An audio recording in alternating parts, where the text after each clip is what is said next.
SBU CITU Kasaragod area സമ്മേളനം നടന്നു. CITU ജില്ലാ സെക്രട്ടറി ഗിരികൃഷ്ണൻ സമ്മേളനം ഉദ്ഘാടനം ചെയ്തു. Kerala state barber beautician workers union CITU Kasaragod area സമ്മേളനം പുതിയ ബസ് സ്റ്റാൻഡിന് സമീപത്തെ സിറ്റി ടവർ ഹാളിൽ നടന്നു. CITU ജില്ലാ സെക്രട്ടറി ഗിരികൃഷ്ണൻ സമ്മേളനം ഉദ്ഘാടനം ചെയ്തു.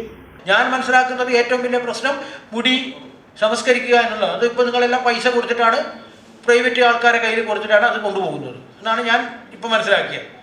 എല്ലാം വേസ്റ്റ് സാധനങ്ങളെല്ലാം പ്രൈവറ്റായിട്ട് ഫീസ് കൊടുത്തു, നിങ്ങളെല്ലാം ഫീസ് കൊടുക്കുന്നു, ഫീസ് കൊടുത്ത് കൊണ്ടുപോകും.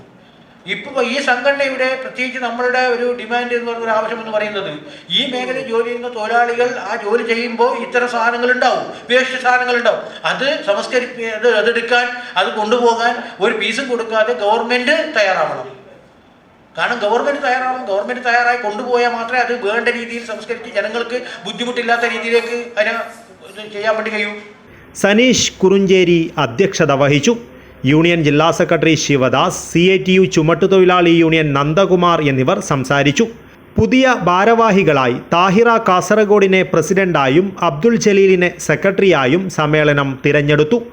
ബാർബർ ബ്യൂട്ടീഷ്യൻ സ്ഥാപനങ്ങളിലെ ജൈവ അജൈവ മാലിന്യങ്ങൾ സംസ്കരിക്കുന്നതിനുള്ള സംവിധാനവുമായി ബന്ധപ്പെട്ട് തദ്ദേശ സ്വയംഭരണ വകുപ്പ് നടപടി സ്വീകരിക്കണമെന്ന് സമ്മേളനം പ്രമേയത്തിലൂടെ ആവശ്യപ്പെട്ടു. തുടർന്ന് ഇഫ്താർ വിരുന്നും ഒരുക്കി. നിരവധി പേർ ഇഫ്താർ വിരുന്നിൽ പങ്കെടുത്തു. News bureau, Kasaragod.